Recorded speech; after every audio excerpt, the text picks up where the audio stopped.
सवाल है, आपकी फिल्म रिलीज हो रही है, Modi ji as a prime minister आपको कैसे लगते हैं? क्या उसमें क्या खूबियां, क्या देश के लिए वो सही एक प्राइम मिनिस्टर साबित हो रहे हैं? हमने पहले भी बोला था कि मोदी जी ने जो किया है हमें गर्व होना चाहिए एक भारतवासी या भारतीय संस्कृति का होने का। हम धर्मों की बात नहीं करेंगे, लेकिन हमारे जितने भी धर्म हैं हमने सारे धर्मों को बारीकी से पढ़ा और बाकायदा साइंस के नजरिए से पढ़ा है। तो हमारे धर्मों में है कि माँ के कदमों में जन्नत होती है, स्वर्ग होता है। तो मोदी जी जैसे ही प्रधानमंत्री बने सबसे पहले माँ के कदमों में जा बैठे। हमें लगा हमारी संस्कृति को बहुत ऊंचा उठा रहे हैं, ये तो गजब हो गया, सारी दुनिया देखेगी। फिर हमने 2011 से क्लीनिनेस चलाया था, हो पृथ्वी साफ मिटे रोग अभिशाप, 2011 से। तो उन्होंने आते ही अपना लिया, क्योंकि हमें बड़ा दर्द होता था, विदेशी आके कहते थे गुरुजी आपका ध्यान का तरीका बहुत बढ़िया है, योगा बहुत बढ़िया है, लेकिन इंडिया डर्टी बहुत है। तो ये ऐसा लगता था किसी ने तीर मार दिया लास्ट में। तो हमें लगता था, हमने शुरुआत की थी वो, तो मोदी जी ने अपना लिया। और हम ये बोला करते थे कि कोई माई का लाल आए इसको अपना ले, पूरा देश सुधर जाए। तो उन्होंने उसको अपनाया। फिर हम गर्ल चाइल्ड को जो गर्भ में मारते भ्रूण हत्या, वो हमने शुरू की हुई थी, हमारे पास 23 लड़कियां, उन्होंने उसको अपना लिया। फिर हमने नशे को 1948 से नशाबंदी हो रही है, ये 5 करोड़ में ज्यादातर नशा करने वाले हैं, तो वो छूट गया। उन्होंने भी बोला कि मैं भी नशा छुड़ाना चाहता हूं। तो हमें ये लग रहा है कि समाज का वो कार्य कर रहे हैं जो कि सभी धर्मों में जायज है कि जी, हमें लगा, हम नहीं कहते कि वो हमें फॉलो कर रहे हैं, हमें लगता है कि वो हमारे धर्मों में जो चीजें हैं उनको फॉलो कर रहे हैं और हमारी चीजों को अपना रहे हैं। तो हमें इतनी खुशी है इस चीज की कि वो 105 कार्य हमने लास्ट में अभी एक जो कार्य किया, अभी शुरू किया है, जो एसिड अटैक में विक्टिम लड़की है, गर्ल्स है, उनके पास हमारी टीम जाएगी, उसे हम एज ए डॉटर बनाएंगे अगर उसके माँ बाप के साथ मिलके। और उस प्लास्टिक सर्जन है हमारे पास, प्लास्टिक सर्जरी करवाएंगे। फिर वो गुड़िया कहेगी कि मेरी मैरिज करवाओ कहीं, हम उसकी मैरिज करवा के ही छोड़ेंगे, उसकी मैरिज करेंगे। तो ऐसे 105 कार्य हैं। हम चाहते हैं मोदी जी सारे ले लें, चाहे हमारा नाम ना ही नहीं कभी भी। अच्छा, एक सवाल ये है, यहाँ पर एक सवाल ऐसा है, ये वैसे हम पीछे भी बता चुके कि हम 99 में प्रोग्राम था हमारा, 99th कंसर्ट गाने का। हर संडे नाइट को हम गाते हैं जब वहां होते हैं, तो जिसमें 1 लाख से लेकर 2.5 लाख लोग आते हैं, अलग अलग एरिया से। राजस्थान का आ गया एक जिले का, फिर दूसरे का, फिर तीसरे का, ऐसे हरियाणा, पंजाब, यूपी, ऑस्ट्रेलिया के लोग आए, कनाडा के लोग आए, ऐसे अलग अलग प्रोग्राम होते हैं। तो 99th वो प्रोग्राम था। और एक होता है कि फ्रंट लाइन जिसमें कुछ यूथ बैठे ही रहते हैं, हर बार आते ही आते हैं, उन्होंने आना ही होता है।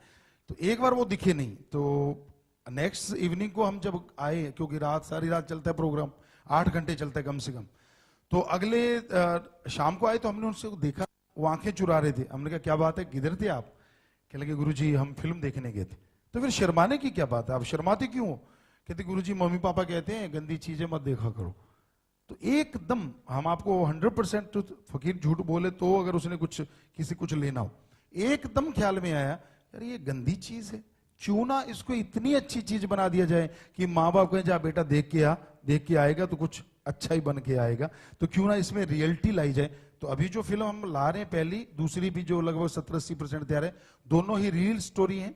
कुछ चीजें ऐड की गई हैं, कुछ काल्पनिक चीजें बनाई गई हैं जो फिल्म के लिए जरूरी होती हैं, बाकी ज्यादातर रियलिटी है। तो गुरुजी यहाँ, हाँ जी, हाँ। यहाँ एक सवाल यहाँ पर ऐसा है, क्योंकि बहुत सारी पॉलिटिकल कमेंट्स आप कर रहे हैं। बीजेपी ने आपके बहुत सारे एजेंडे को स्वीकारा था, इसलिए आपने सार्वजनिक रूप से समर्थन दिया था। दिल्ली में भी आपने समर्थन दिया था, लेकिन जो एग्जिट पोल के नतीजे आ रहे हैं वो बिल्कुल विपरीत आ रहे हैं, क्या कहेंगे आप इस पर? अब पोल के जो वैसे ही एक गैस लगाया जा रहा है वो क्या है ये तो पता नहीं, लेकिन जो वहाँ की साथ संगत ने, राजनीतिक विंग ने जो फैसला दिया, ये भी आपको बता दें हमारा कोई फैसला कभी नहीं होता। अलग अलग एरिया के राजनीतिक विंग हैं, उनसे साथ संगत मिलती है। और जैसे आपको बोला साइन करने सिर्फ बीजेपी के ही एमएलए टोटली आए थे, तो वो लोग आज भी कह रहे हैं कि नहीं गुरुजी, अभी हमें एक मिले थे दिल्ली वाले, तो जो उनके इंचार्ज थे, कहते नहीं हमारा जो हम फील्ड में रहते हैं हमारे अकॉर्डिंग 30 to 38 बीजेपी हो सकता है, उन्होंने ये बताया। दूसरों का हमें पता नहीं कोई क्या कह रहे हैं, लेकिन उन्होंने जो बोला, बाकी शायद एक आधे दिन में देगा कौन क्या कैसे, हमें ना तो कोई हम भविष्यवाणी करते हैं बेटा जी। गुरुजी यहाँ गुरुजी 13 को आपकी फिल्म रिलीज हो रही है, 14 को वैलेंटाइंस डे है। इस देश के यंग लवर्स को क्या मैसेज देना चाहेंगे आप, और वैलेंटाइंस डे के ऊपर क्या ओपिनियन, क्या टेक है आपका? हमने देखा है बच्चे इसे बड़ा जोर शोर से मनाते हैं, यूथ खास करके, और बहुत से वायदे करते हैं, बहुत चीज़ें जो हमने देखी वहाँ स्कूल कॉलेजेस हैं हमारे, हमने उन बच्चों को देखा है। तो मैसेज यही है कि दोस्ती अपनी जगह सही है, लेकिन उसकी एक सीमा रेखा जरूर तय होनी चाहिए हमारे ख्याल से, हमारे अकॉर्डिंग, धर्मों के अकॉर्डिंग, क्योंकि हम धर्म के नुमाइंदे हैं। एक, क्योंकि जब आप दोस्ती की सीमा पार कर जाते हैं और उसके बाद अगर वो दोस्ती टूटती है तो आप बहुत कुछ खो चुके होते हैं, बहुत कुछ आपके हाथों में नहीं होता। हाँ, अगर आप एक सीमा तक उसको लेके जाते हैं तो आपके हाथ में बहुत कुछ होता है। अगर वो टूटती भी है तो आपके लिए नई जगह या नई दोस्ती बनाने में आपको वो टेंशन नहीं रहेगी, या आपको ये नहीं लगेगा कि मैंने सब कुछ खो दिया। तो हमें ये लगता है कि इसकी एक सीमा रेखा होनी चाहिए।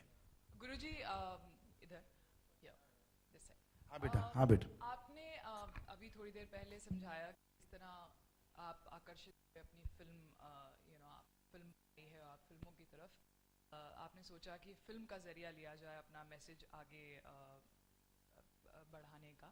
लेकिन फिल्मों के बारे में आप एज सच क्या सोचते हैं? फिल्मी दुनिया आपको ओवरऑल कितना आकर्षित करती है? और क्योंकि आप इस एक फिल्म का सहारा ले रहे हैं अपना मैसेज पहुंचाने के लिए, आपको क्या लगता है कि ये कितना सक्सेसफुल तरीका है? और फिल्मी दुनिया का जो एक ग्लैमर एंगल है वो आपको कितना अट्रैक्ट करता है? बेटा, जो आपने पूछा है, और हमें लगा कि यूथ बहुत इंटरेस्टेड रहता है फिल्म देखने के लिए, उनके अंदर बहुत ये भावना रहती है कि हमने फिल्म देखनी है। और हमें ये भी लगता है कि बहुत बच्चे फिल्म के हीरो हीरोइन को फॉलो भी करते नजर आते हैं।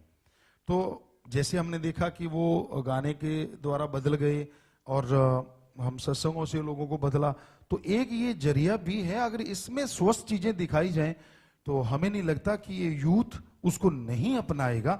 जैसा खाना इसको परोस के देंगे, खाएगा तो जरूर, और उसका असर भी लाजमी होगा। तो हमें लगता है इनको अगर स्वस्थ खाना परोस के देंगे तो ये खाएंगे तो जरूर, और असर भी लाजमी आएगा। तो ये एक लैंग्वेज मानते हैं हम यूथ तक जाने की, उन तक पहुंचने की, और उनको उन्हीं के तरीके से समझाने की।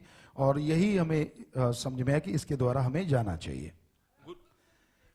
जी, हमने नहीं देखा, जैसे हमने कि हमने देखा नहीं, लेकिन जो हम देखते हैं ज्यादातर और जो सुनते हैं, या न्यूज में कभी ना कभी क्लिपिंग, ये चीजें आता है, क्लिप आ गया या ऐसा कुछ, तो ज्यादातर कि नशा सारा दिन पियो या ऐसे चीजें करो, या कुछ ऐसे सीन होते हैं।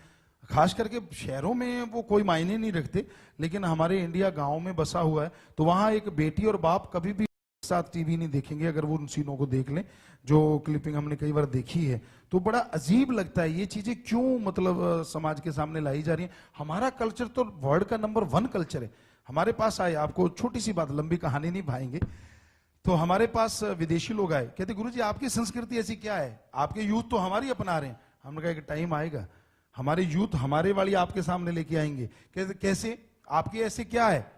हमने कहा हमारे जब बच्चा छोटा होता है ना, माँ बाप उसकी पूरी संभाल करते, केयर टेकर होते हैं, और वही माँ बाप जब बुजुर्ग हो जाते हैं तो हमारे बच्चे उनको बच्चों की तरह संभालते हैं, फूलों की तरह रखते हैं। क्या वर्ल्ड में कहीं है ऐसी संस्कृति? कहते नहीं है।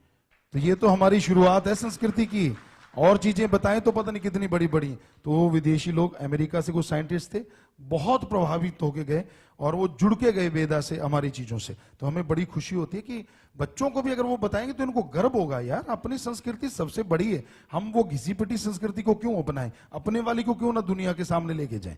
तो हमें ये लगता है, बाकी तो यूथ जाने और टाइम जाने बेटा। बाबा जी, यहाँ पे एक सवाल है।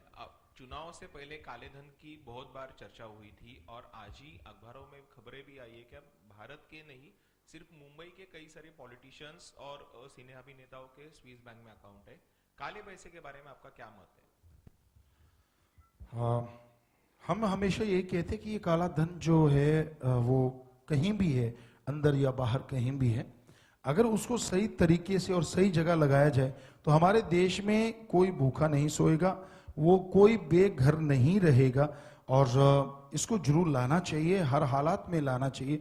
और मे बी हम तो कह सकते हैं, सरकार इसे ला सकती है, कानून बना सकती है, गवर्नमेंट से गवर्नमेंट समझौता कर सकती है, प्रेशर डाल सकती है। तो हम सरकार से ही प्रार्थना करेंगे कि वो जरूर इसको लेके आए और देश के गरीबों में उसको लगाए। बाबा यहाँ पे एज एन एक्टर आपसे पूछना चाहूंगा कि कभी आप कोई रोमांटिक फिल्म करेंगे, और ऐसी कौन सी वो हीरोइन होगी जिसे आप बड़े पर्दे पर रोमांस करना चाहेंगे?